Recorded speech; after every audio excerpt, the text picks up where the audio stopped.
We have today Roche with us, but before that, maybe a very quick introduction from my side. My name is TW23 Rastogi. I'm co-founder and CEO of EXA. We have been, we provide some very finance-specific niche solutions, and global value chain is one of that solutions that we implemented at Roche a couple of years back. Actually, long back, 10 years back or so. So this is something that we would like to discuss with you. Why Roche implemented that point in time our solution, and now 10 years is a long time. A lot of transformation has happened in the meantime, is happening as we speak, how they have been using this solution. But before we do all this, I would like both the gentlemen to introduce themselves and maybe tell us a little bit about Roche, though Roche doesn't really need a lot of introduction, but it will be good so that folks understand here and they know the context, what we are talking about. Yeah, thanks, Divya. So maybe you start and then I will go and then I will go with Roche. Yes. Sure. My name is Andrew Wang. I started in Roche by implementing the solution, and then I joined manufacturing finance, supply chain accounting, and product consolidation. And it's just unbelievable. It's already 10 years with the solution, and I kind of get into digital currently, into product consolidation and so on. So that's what I'm doing. All right, thanks. So my name is Marcin. And maybe let me start by saying when Andrew asked me to come here, he said we will have a chat with Divya. He didn't say about the rest of the chat, all of you, and the big venue, so it's really impressive. And so I work in finance as well. We are both in a unit which is called Enterprise Center of Excellence, which combines various finance functions across Roche into one, following the agile transformation that we embarked on a few years ago for the whole company. And in there, my main responsibilities are towards the group management reporting, but then on the other hand, also supporting Andrew in his endeavors. So maybe with that, let's move to the next one. So this is the best slide to share after the lunch break, and I would like you to take some time to read through it and tell me if you are in agreement. No, but jokes aside. So I tried to make it interesting. We had to show it, legal told us to show it. I asked ChatGPT to give me a summary of the slide, right?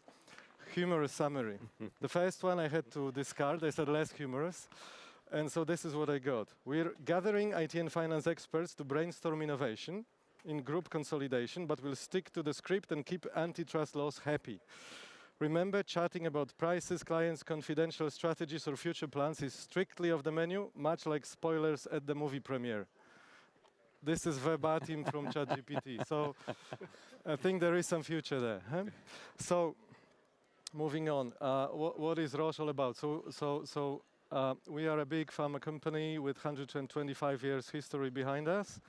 We are a leader in biotech sector of the pharma industry, as well as a lead in the in vitro diagnostics through our diagnostics division. I'm from finance, so has to be a couple of numbers as well, right? So 103,000 colleagues helping us to, be our best at work every day. We invest a lot in innovation. As you can see, last year, this number is from last year, we invested more than 14 billion Swiss francs into R&D. And I'll try to put it into context on the following slide. We treated more than 14 million patients last year alone. And so we are doing a lot of good for the world. And despite being mature, 125 years, we still try to innovate and get better every day. And I hope that then the chart that will follow will kind of be a proof of that. And so maybe we'll not go through all these numbers, but just to give you an idea, so our 2022 revenues were 63 billion Swiss francs, and then we invested almost a quarter of this back into innovation. And then the area that Andrew is supporting is the number in a circle. So pharmaceuticals generate 3/4 of Roche's revenue. And then all the manufacturing that's behind it is somehow flowing through our hands as well, at least in terms of reporting. Huh? So with that, I hand it Yeah, I over can take back to you. Yep. Thanks a lot. Thanks. Thank you. So I think I have the slide here, but also the question to you is 10 years back, that point in time, we were still living very much in the ERP, ECC world. You had many systems. You were doing something and you had certain pinpoints. So do you want to share that with all of us here? So maybe I come back from 10 years ago, what's the motivation and the problem statement before. So before Roche Pharma went to GVC solution, there was a homemade solution there, which is calculating consolidated standard by comparing local inventory value to the consolidated inventory value. By consolidated standard, you calculate a term we call UPI, unrealized profit in inventory, and in order to get a smooth kind of P&L view at the group consolidation, you need to book this in the financial accounting world. And the fundamental problem behind it is it embedded all the FX fluctuation in the product cost. And then by not able to peeling the financial impact, the exchange rate impact out of the product cost, the group P&L was fluctuating heavily. Yeah. That's why the group decided to invest and upgrade the solution by leveraging GVC. Okay, okay. So I think you had some other challenges too at that point in time. Maybe, I mean, there's a long list. Maybe you want to pick up one or two here. Yes. So we started the journey, and in the beginning, the main task was to fix the Forex problem. But along the journey, you find all the devils are all in the details. So once you look into the transactions, you discover lots of problems. For example, the UPI journal. Should that be Swiss franc as a group currency, or should that be in local currency? What's the pros and cons? Like there are a lot of intercompany process which is not relevant to goods flow. Sure. And then these non-goods related financial like reimbursement, transfer price adjustment, all these things, how do you handle them in the consolidation, how to have a control mechanism over them to ensure they don't flow in time-wise differently into P&L. And you have remediate the standard costing errors because you believe that your system is perfect underlying, but in real world, people make mistakes and there are errors here and there. You need a mechanism to identify and fix them. So along the journey, we identified all these troubles, and then we kind of developed together with EXA to overcome those troubles. But before you come to EXA, how did you decide about EXA? I mean, EXA was really not so much, I mean, let's say this solution was not so much known at that point in time. So what was the process, maybe just 2 words, how you went through, how you found out that the solution was actually not giving you the UPI, it was meant for something little different, right? Exactly. So if you look in the market, there are several solutions available, but in order to identify the right way, you need to look at what the nature of the software and what's the backbone of that, what's the potential of that. So we are very much into the co-innovation, kind of based on what it's given, and is there a space to improve and to meet our needs, especially the flexibility to see where it is and what is the potential to go. So that was one of the key kind of principles we have in the solution. Just for all of you, the global value chain solution, we had yesterday also a talk on this, but I'll just repeat very shortly, is nothing but, as the name suggests, global value chain. It just connects all the dots of any and every value chain within a multinational company. So that you can see that here is my end product, and this product comes from various semi-finished products or raw materials which are coming from various other subsidiaries. So it just connects everything so that you can know the true cost without intercompany profits of that particular product or that semi-finished product. And this solution was then used by Roche, that's what they selected, to actually also get UPI, unrealized profit in inventory. Wonderful. So maybe then how your journey was and what you got out of it. Did you get what you were expecting? Let's say our expectation is very, very high. You can never say I'm fully satisfied. Yeah. so I can say I'm in general satisfied by given the potential and what we have right now. By going along the 10 years, we could close the book efficiently and correctly. So that's already good. So we still going forward. But if we look at the software itself, what we need here, what we're built for, is it's transactional based, has all the material movement inside, so very insightful. What we need is also to see the weighted average standard. Why we do that? Because you want to get away from the noises, kind of production order variance and those things which are unpredictable, get in things which are predictable. Why we do that? Because you can allocate the right accountability to different functions. It's not always this solution fit to every company. Every company has different need. Depends on how big is the company, what's the business model, and so on. And in our world, we have different functions. Some are in planning, some are in manufacturing, some are commercial. And with the solution, we can segregate all the numbers into a right area and allocate accountability in each P&L line to the right function. So that's the beauty of that. We also currently have multiple ERP in our landscape, and each merge and acquisition, you kind of get one more system on top.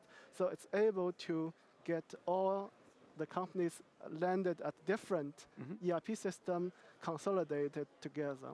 And then we do have also a requirement of subdivisional consolidation, because some subdivision, they are individually disclosed to the market. So we have to have a different layer of the consolidation. Some are sub-layers, some are group layers. So these flexibility we really appreciate. Okay, thank you. So I see that there are also some major benefits. Maybe you want to share also something on this? So Because there are some good things out there. yes, we do talk about the key functionality can give a function for fluctuation of the FX. So we're happy with the accuracy. We discovered that way these different features and so on. That's really great. What I want to highlight here is we achieved fast closing with that. So we do have the efficiency that we close the month in 3 days with like in together 1 FTE. So we have around 5 people, 2 people on headquarters and 3 offshore. And then we do 2 days pre-closing, 3 days closing, and finish the job. Wow. So it's really cost efficient. And after closing, it's just done. We don't have any follow-up. And then just in most months in the past 10 years, we rarely need to go back and then do something. This 1 FT is mind-boggling. I mean, I know that you want 0 FT here. I'm aware of that. Yes. But I had, I mean, we had a lot of discussions with many other customers also in pharma sector. And one thing they always ask is, how quickly can I consolidate? And when we say that we have a customer who do it with 1 FT and in 3 working days, they just don't trust us. Yeah, yeah. You know, there is selfish thinking, because if I don't get to 0 FTE, I don't get vacation during the month and closing. Ah, look at So what is, when we talk with other companies, what is difficult is the knowledge and the competency of group consolidation or kind of product consolidation is a scarce resource in the market. You don't find a profile easily in the market, say, can you do the group consolidation or product consolidation? So I want to achieve in the time that you can do nothing in a normal month, that the closing is done by itself. So you kind of remove a bottleneck in the process that you need someone to watch it over. And I think in the past, the technology was not there, but nowadays, we are almost there. So I see an opportunity there. So, I mean, this was definitely very good for us also to see that our customers can do such quick closings because that gives them a lot of value. They want to be there at that point in time. Um, but all this didn't happen just like that. These 10 years also helped us, as Andrew said, co-innovating a lot, and we learned a lot from Roche and could bring those best practices in our system.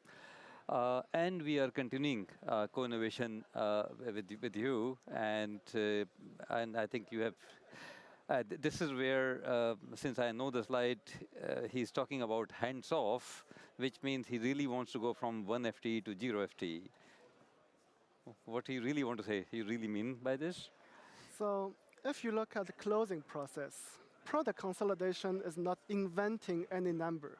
You look at a number from the local transactional system, you get them together, remove the intercompany profit, and you get a result. And if you look at the process end-to-end, is pull the data, consolidate calculation, a bit controlling, so not a bit, a lot of controlling. You get everything number correct. You provide the evidence that the job is done, and then when you get the auditor, look at the numbers, why I think it's done. Yeah. So we have a clear SOP developed along the 10 years, even for exceptional cases, when there's a black swan cases, we can easily identify them in the closing. So, and then we also developed a way to define what is done. So we have very comprehensive controls to say when those criteria are met, we can close the period and cut off. So the definition of done is almost there. The control is mature. What we miss in the middle is when the system identifies exceptions, I still need to make some critical decisions, go left, go right. The beauty is the software gives you the flexibility to make such a decision to override errors, and which is also auditable and traceable. So what I want to go one level up is if we look at pharmaceutical manufacturing or pharmaceutical manufacturing network, it's very stable because we are GMP regulated. We cannot decide today go here, tomorrow go there. We are very, very stable, mature network and the production process. By building the knowledge in the system, you can tell the system as if I'm there, tell the system what is wrong here and what is correct, what is wrong. For example, if you know the product cost of one vial of medicine, if it's not this number or it's far away from this number, it must be something wrong.